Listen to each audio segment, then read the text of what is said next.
What if I told you that everything you believed about survival is outdated? We live in an age where it seems that all problems can be solved with the push of a button or a credit card. But if we take away all these benefits of civilization, how many of us would really survive in the wild? We have forgotten the lessons honed over thousands of years of living in harmony with nature. Lessons that were the basis of survival for the Great Plains Indians, the Eastern Woodlands Iroquois, and the peoples of the Subarctic.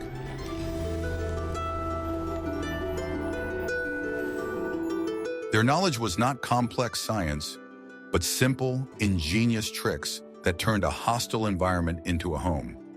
Indigenous peoples, from the Lakota and Cheyenne to the Iroquois and Athabascans, saw the forest and the plains not as obstacles, but as a vast, constantly available storehouse of resources.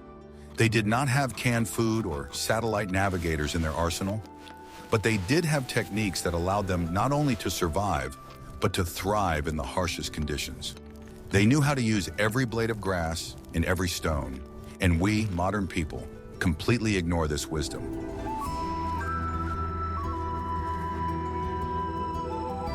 Watch the video to the end, and you will learn how ordinary grass helped them survive the Arctic cold and what secret ingredient turned thin skin into a durable protection against any rain.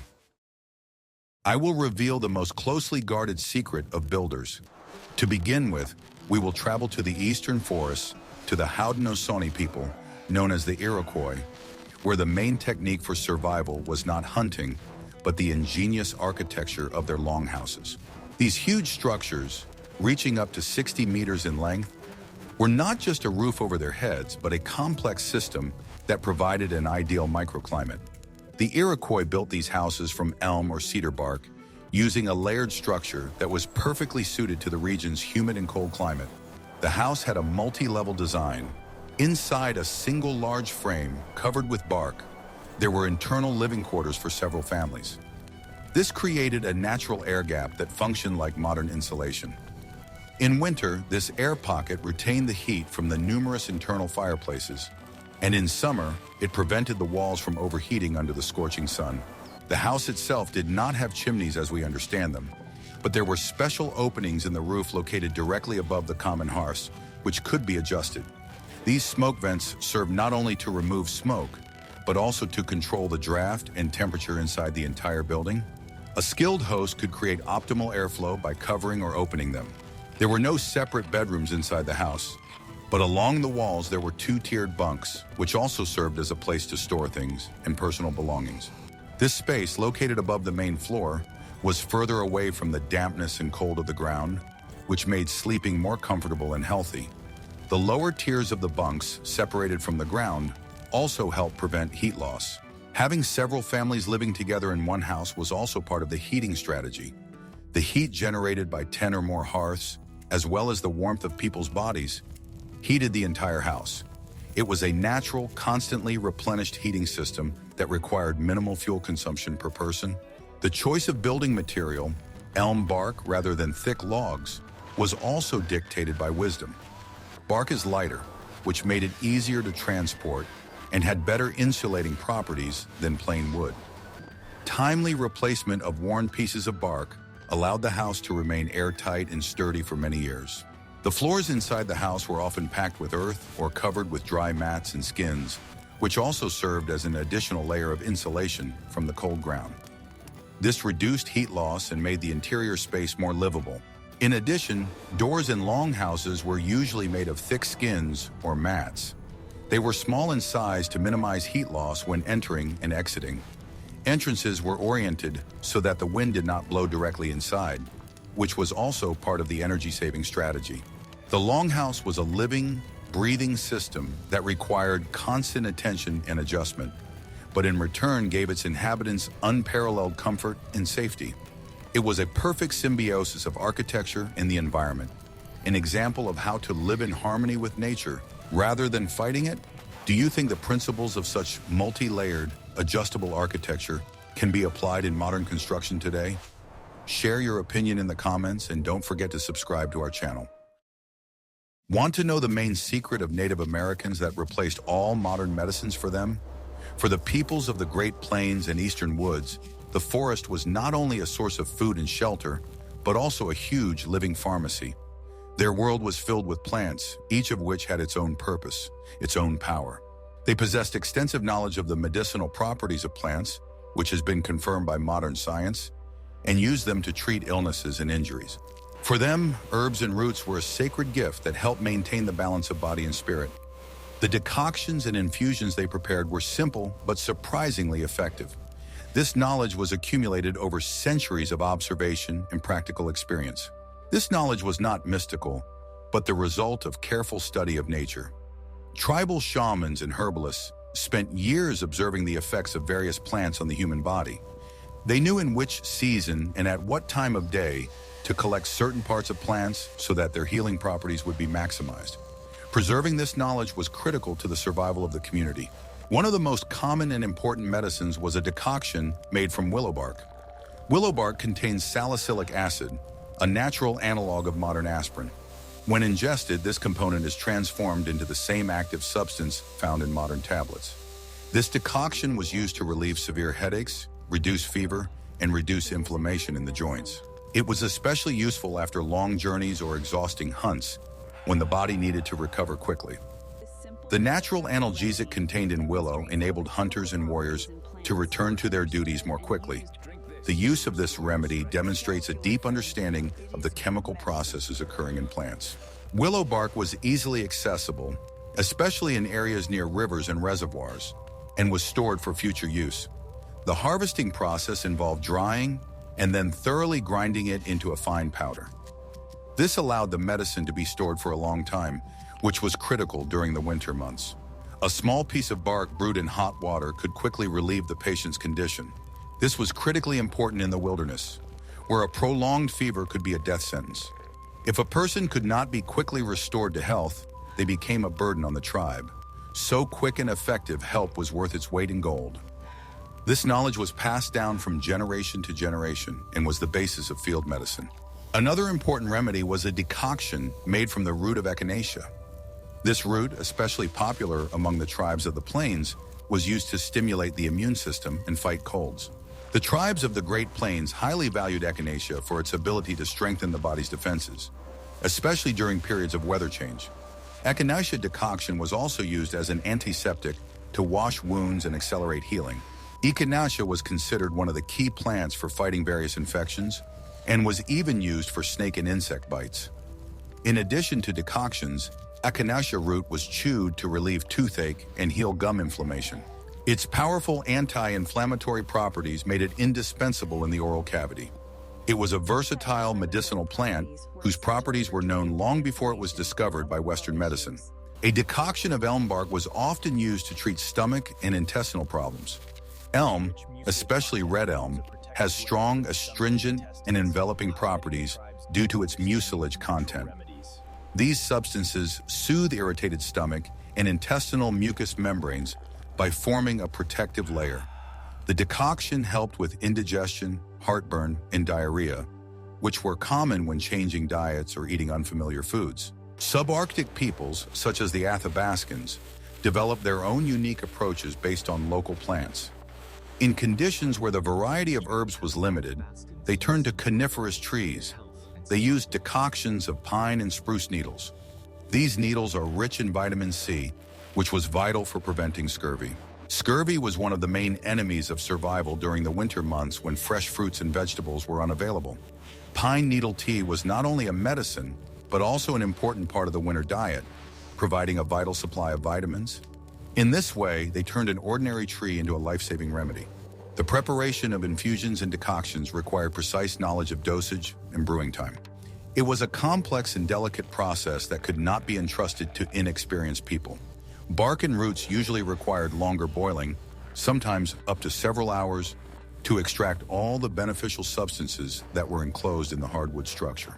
Herbs and leaves, on the other hand, were brewed more quickly, often by steeping rather than boiling, to preserve their volatile oils and delicate active ingredients. A mistake in the process could not only reduce the therapeutic effect, but also render the decoction useless or even harmful. Herbalists or healers were highly respected members of the tribe and enjoyed a privileged position. Not only did they know where to find the right plants, but they also knew how to harvest, store, and combine them correctly.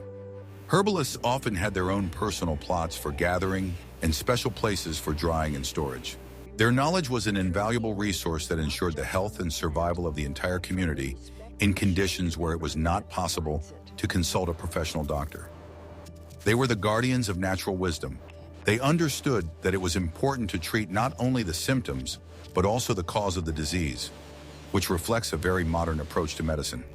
They did not simply relieve pain, but sought to restore harmony in the body, decoctions to strengthen the body, special diets based on wild foods. All this was part of a holistic approach to health.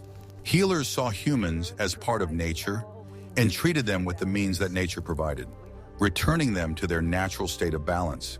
Illness was seen as a disturbance of this natural balance. These techniques are not just folk medicine, but the result of thousands of years of empirical research based on trial and error. They are proof that nature itself provides humans with everything they need to survive and heal if they know how to listen to it. This heritage shows the amazing ingenuity and observation skills of indigenous peoples. But what if I told you that even the most ordinary item of clothing could be a secret weapon against the Arctic cold? Read on to the next chapter to find out what the warmest fursuit you've ever seen actually looked like. You've definitely never heard of this unique secret. Clothing was the second most important factor for survival after food and shelter. The peoples of the Great Plains and northern forests, such as the Crow and Cree, perfected the art of tanning hides. Their clothing made from deer and elk hides was not only durable, but also surprisingly soft, breathable, and, most importantly, waterproof to some degree. The secret of this tanning lies in the use of animal brains. Traditional tanning, known as fat or brain tanning, is based on a simple principle. Animal brains contain enough fat and emulsifiers to treat the skin of the same animal. This technique, known as brain enough for skin, was economical and highly effective. The brains were kneaded into a paste and rubbed into the clean skin. After thorough treatment with the brain paste, the skin became soft and elastic. However, the process did not end there. To make the skin resistant to water and decay, it was smoked over smoldering coals. This stage was called smoking, and it was the key to durability. Smoking not only gave the leather a beautiful golden brown hue, but also changed its chemical structure. The smoke penetrated the fibers of the leather, making them less susceptible to moisture and bacteria. Smoked leather did not harden when wet and remained soft and flexible.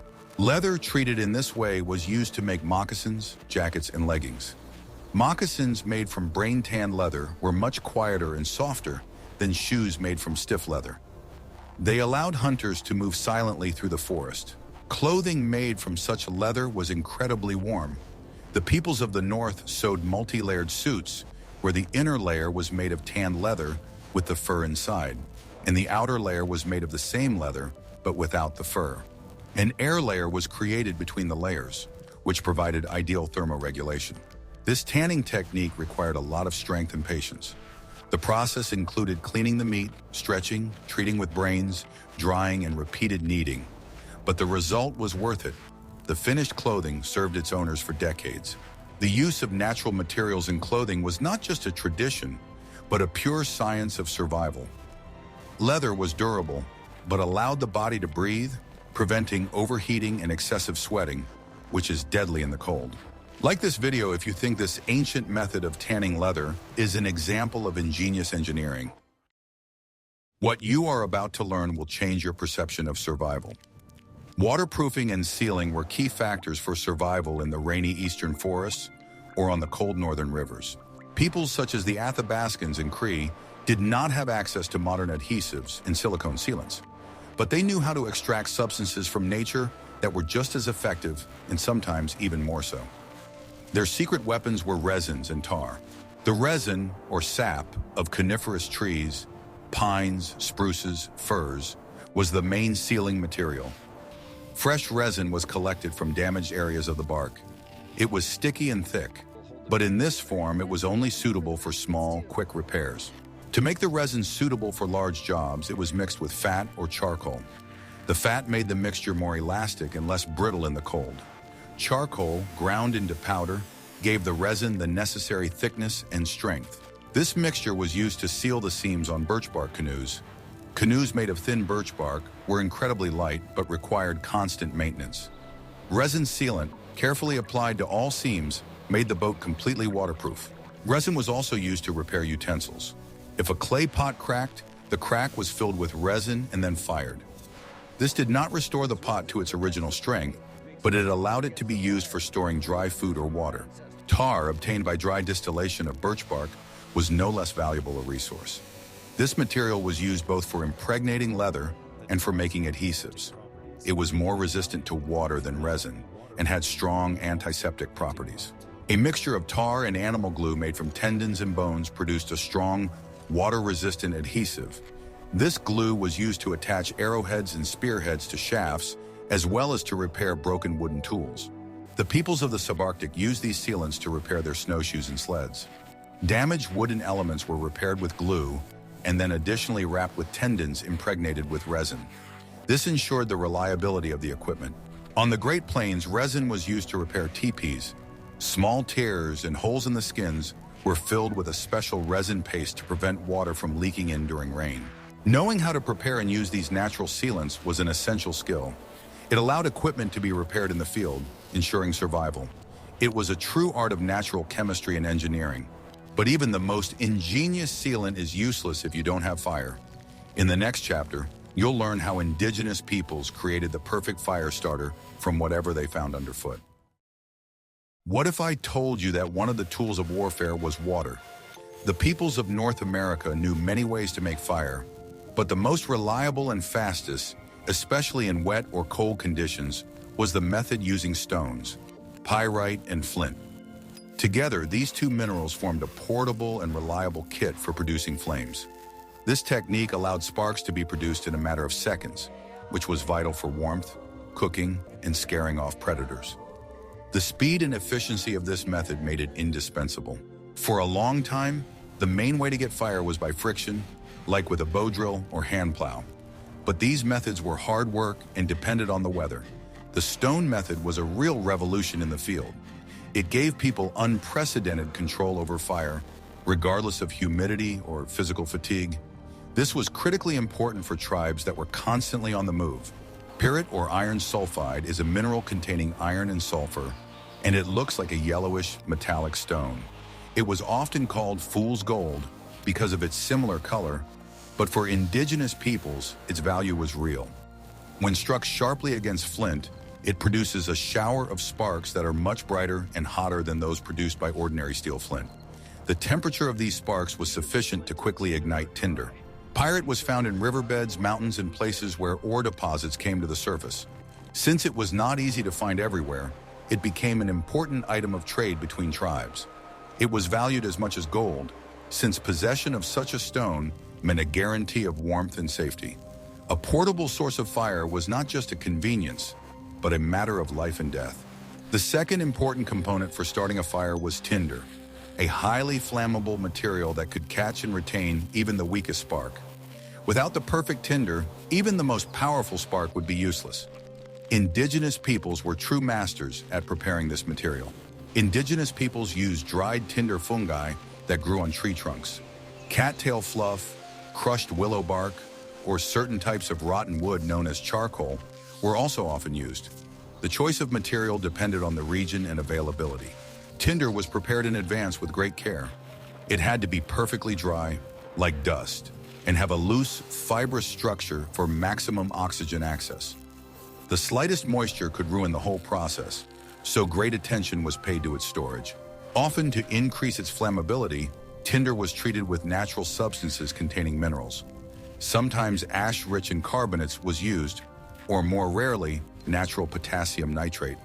This helped the tinder to start smoldering immediately and more intensely. Special bags made of thick, well-crafted leather were used to store tinder. These bags often had several layers and were worn on a belt or around the neck, close to the body, to protect the contents from external moisture. It was like a personal survival kit. Even if it rained heavily or a person crossed a river, the tinder remained dry and ready for use at any moment. The ability to instantly start a fire after getting wet gave a huge advantage when hunting or in case of a sudden attack. The process of making fire using stones was simple, but required precision and skill. First, a person would find a safe, dry place to work, often using a piece of bark as a work surface. It was important to gather enough flammable material for subsequent blowing. A small, pre-prepared piece of tinder was placed on the ground or on a piece of bark. Then the person took a flint in one hand and pyrite in the other. The pyrite was struck sharply against the edge of the flint, directing a shower of sparks directly onto the tinder. The sparks, falling on the loose structure of the tinder, caused it to smolder instantly but slowly. The smoldering looked like a small, smoking ember that had to be protected. The main thing was not to miss this critical moment. The smoldering tinder was then carefully placed in a pre-collected bundle of very dry grass, thin wood fibers, or birch bark. Then they began to slowly and evenly blow on it with their mouths, gradually increasing the flow of oxygen. As oxygen was supplied, the smoldering became brighter and finally turned into a full-fledged flame. This technique required skill, but it was much more reliable and faster than the friction method. The advantage of pyrite over friction was obvious and undeniable. Wet weather, strong winds, or frozen, weakened hands did not affect the ability of the stones to produce sparks. This method was especially popular among northern peoples and tribes living in forested, humid areas. In northern conditions where every extra hour in the cold was deadly, the ability to quickly warm up or dry clothes was crucial. Pyrite saved lives by turning the task of obtaining fire from hard work into a quick manipulation. Knowing how to find pyrite and prepare the perfect tinder was part of the basic education of every member of the tribe, starting from adolescence. It was knowledge passed down from father to son, from mother to daughter. Fire was not just a source of heat, it was a symbol of life, protection from evil spirits, in the center of the community. The ability to produce it was the key to the survival of the entire group, not just personal safety. But what if I told you that even the most ordinary item of clothing could be a secret weapon against the Arctic cold? Read on to the next chapter to find out what the warmest fursuit you've ever seen actually looked like. Ready to learn a secret that will change your life? For peoples living in subarctic regions, such as the Cree, Athabascan, and Inuit, blizzards could strike at any moment with devastating force. In conditions where it was impossible to build a sturdy wooden shelter due to the lack of wood, they used the most accessible material available: snow. A snow house, or igloo, is not just a pile of snow, but an ingenious engineering structure based on the principles of thermodynamics and insulation. This shelter allowed people to survive in temperatures as low as 40 were circle text, below zero. The igloo is a masterpiece of minimalism and functionality that has proven its effectiveness over thousands of years. It was ideal for a nomadic lifestyle because it could be built in just an hour or two. The Inuit could create a reliable shelter before their bodies had time to freeze. The secret of the igloo is not in the snow itself, but in the air trapped within its structure. Snow blocks carved from dense snow contain millions of air pockets that are ideal insulators. These microscopic air traps slow down heat transfer. The walls of the igloo, up to a meter thick, prevent internal heat from escaping and external cold from entering. This property is called insulation. As soon as an oil lamp was lit inside the igloo, or people entered it, the temperature began to rise. As a result, the inner surface of the walls melted slightly and then froze again, forming a thin ice crust. This crust made the structure even more durable and windproof. The construction of the igloo required not only physical strength, but also a high level of geometric skill. Snow blocks were cut with a special bone or metal knife and laid in a spiral, starting from the ground. The builder moved from the inside, gradually covering himself with a dome. The key point was that each block was tilted inward and rested on the previous one at a certain angle. This formed a stable, self-supporting dome that could withstand the weight of a person and strong, gusty winds. It was true frameless architecture based on the principle of an arch. The organization of the interior space played an important role in maintaining warmth. Inside the igloo, the temperature could be 15 to 20 degrees higher than outside, which made it possible to stay there without heavy fur clothing. This was achieved thanks to the clever design of the entrance. The entrance to the igloo was always made as a long, narrow tunnel located below the floor level of the living area. This created a so-called cold pocket or air trap. Heavy cold air sank down and remained in this tunnel without entering the main living area. For sleeping inside the igloo, a special platform was built from tightly packed snow, which was higher than the cold floor. By isolating the sleeping area from the cold airflow, they significantly increased comfort. Thick caribou or seal skins were spread out on this platform. This was a second level of insulation that protected sleepers not only from the cold, but also from the dampness that could accumulate on the floor. Sleeping on the skins allowed them to sleep in relative warmth and avoid frostbite. A small hole was always left at the top of the igloo or punched through after construction was completed. It served as vital ventilation. Without it, carbon dioxide from breathing in lamps could accumulate inside. In addition, the ventilation hole prevented excessive condensation. Water vapor from breathing would turn into ice on the walls, which would compromise their insulating properties and weaken the entire structure. A piece of clear ice or frozen ice was used as a window so that people would not have to sit in complete darkness. This material allowed enough light to enter while effectively retaining heat. It was a simple and effective solution that did not require complex devices. Similar snow shelters, although not as complex in form, were built by nomadic peoples of the plains during unexpected blizzards when it was not possible to take shelter in tents. They quickly dug a hole in the deep snow and covered it with skins or branches. Inside such a shelter, it was possible to wait out the strongest storm, using the snow as a protective blanket. Even an imperfect snow shelter offered a much better chance of survival than being exposed to the wind.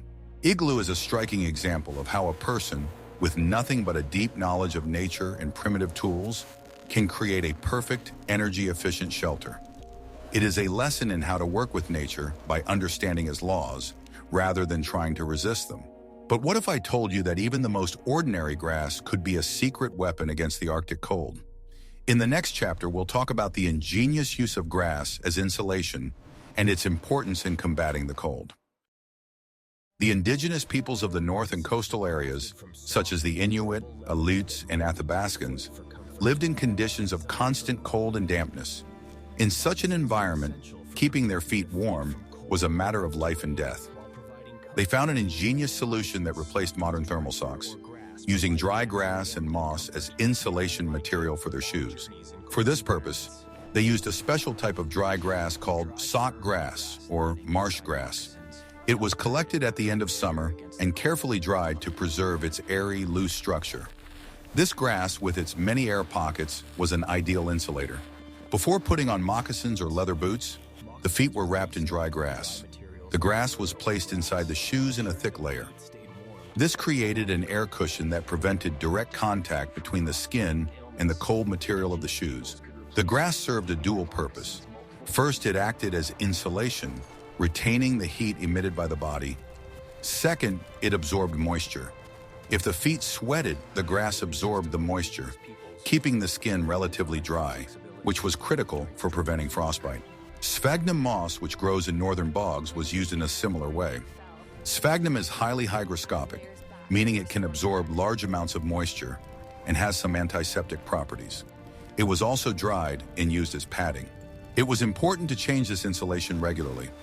After a long journey, the grass and moss would get wet, lose their insulating properties, and could cause hypothermia. Therefore, dry grass and moss were always carried along as a reserve. This technique was not only used in footwear. Dry grass and moss were also used to insulate clothing and sleeping bags. They were stuffed into the space between layers of skins, which made the sleeping area incredibly warm, even in the most severe frosts. Everything Ingenious is simple. This method was cheap, accessible, and highly effective. It proves that the simplest natural materials, when used correctly, can surpass complex technological solutions. The peoples of the eastern forests, such as the Iroquois, Algonquians, and Subarctic tribes, could not afford to expend much energy on daily hunting, especially during the harsh cold season. In conditions where every extra calorie consumed could be fatal, they needed the most efficient methods of obtaining food. They developed a complex system of stationary and semi-stationary traps and snares that allowed them to obtain food with minimal effort and time. It was the principle of "let the animal work for me" that ensured survival. The passive hunting system was based on a deep knowledge of the environment and the habits of local inhabitants. Hunters sought to create conditions in which the animal itself would fall prey to its instincts and roots. These techniques allowed one person to provide food for a large family while others were busy gathering firewood or repairing shelters. This was critical for the effective distribution of labor within the tribe. Snares and loops, which were the main elements of this passive arsenal, were made of durable materials. Most often, the tendons of large animals were used, which after processing became surprisingly strong and elastic. Fibers from wild hemp and other tough plants were also used, which were carefully twisted into strong ropes. These devices were lightweight, compact, and, most importantly, virtually invisible to animals. Traps were set on animal trails that animals regularly used to reach watering holes or feeding grounds. A hunter could set a dozen such snares and check them only after several days. Setting traps was a real art that required an almost scientific approach. The hunter had to know not only the habits of the animal, but also its individual routes, hours of activity, and favorite resting places. The trap had to be camouflaged so that the animal would not sense the smell of a human or any mechanical danger. Camouflage included the use of natural materials such as branches, leaves, and mud. The hunter avoided direct contact with the snare so as not to leave his scent. Sometimes the traps were even smoked or rubbed with herbs so that they would blend in with the natural scent of the forest. One of the most effective techniques for collective hunting was the use of pens. On the Great Plains, for example, special pens known as pishkun were used for hunting bison. These were places where animals were driven to a cliff. The animals were frightened and driven to the edge of the cliff, where they fell and broke their necks, providing the tribe with a huge amount of meat. Sometimes the animals were not driven to a cliff, but into a specially constructed pen or dead end, where they could be easily killed with arrows and spears. This method required the coordinated work of many people and careful preparation.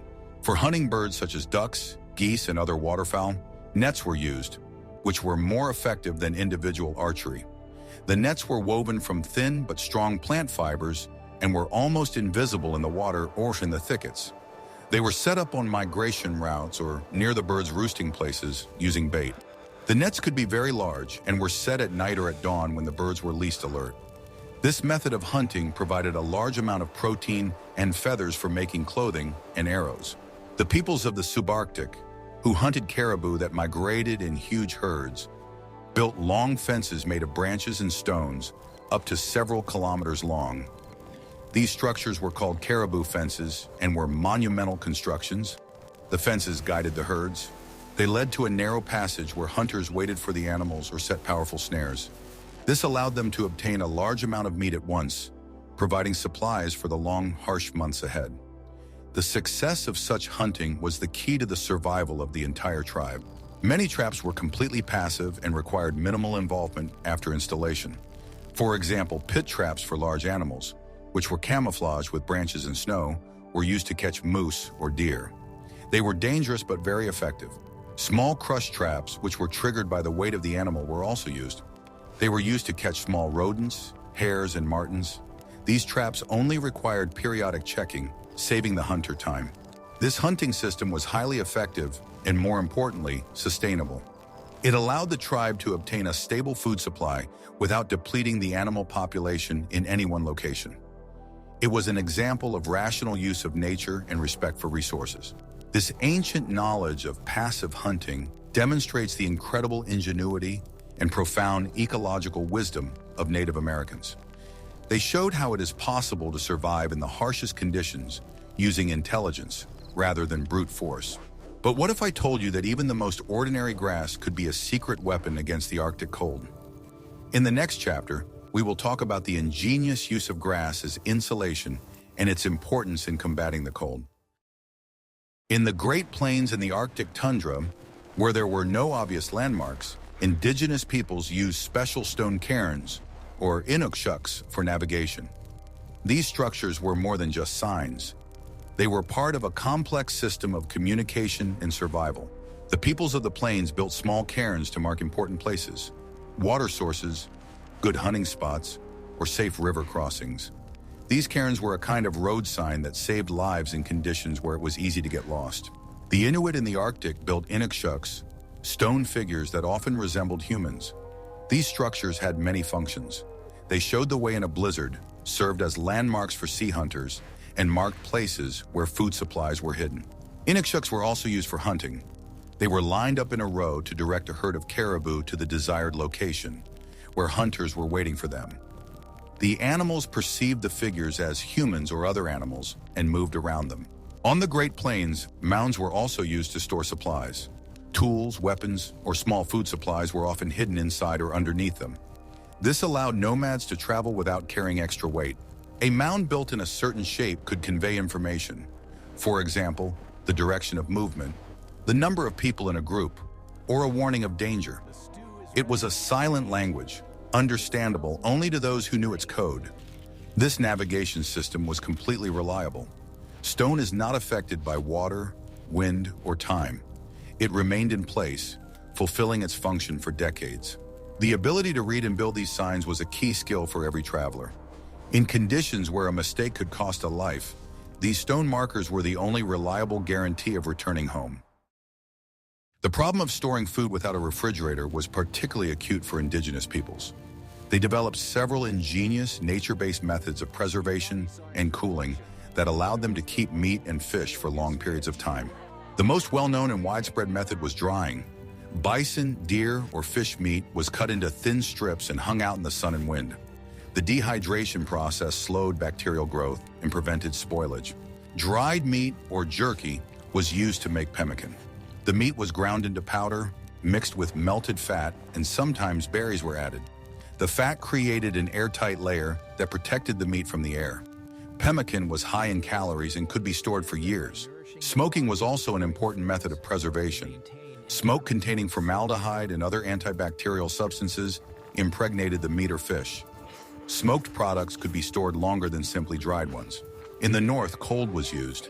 The Inuit and northern Athabascans dug out peculiar freezers in the permafrost, where the temperature remained consistently low throughout the year. Frozen meat was stored in such pits until the next season. In the Eastern Woodlands, running water was used for cooling. Food wrapped in waterproof leaves or birch bark was placed in cold streams. The water temperature was low enough to slow spoilage, especially in summer. Salt, although not available everywhere, was also used to salt fish and meat when possible. However, due to its scarcity, salt was not the main preservative, giving way to drying and smoking. All this shows that indigenous peoples knew how to manage natural processes. They knew how to use wind, sun, smoke, and cold. It was not just storage, but a whole system of sustainable use of natural resources that ensured their food security. We have considered only a small part of the ingenious survival techniques that were the norm for the indigenous peoples of North America. From the complex thermostat of the Iroquois longhouse to the Perite fire starter, from grass socks to bison fat smokehouses, each of these solutions is a lesson in wisdom and a deep understanding of the laws of nature. They did not just survive, they thrived by using what civilization today ignores. This knowledge is not outdated. It is relevant today and can be applied in our lives to become more self-sufficient and resilient to any unexpected events. It is a reminder that the best tool for survival is not a gadget, but our own minds and our ability to learn from the past. Which of these 7 forgotten survival techniques do you find most ingenious, and why? Was it the thermostat of the longhouse or the ingenious grass insulation? Share your opinion in the comments, and don't forget to subscribe to our channel so you don't miss out on new research into the wisdom of indigenous peoples.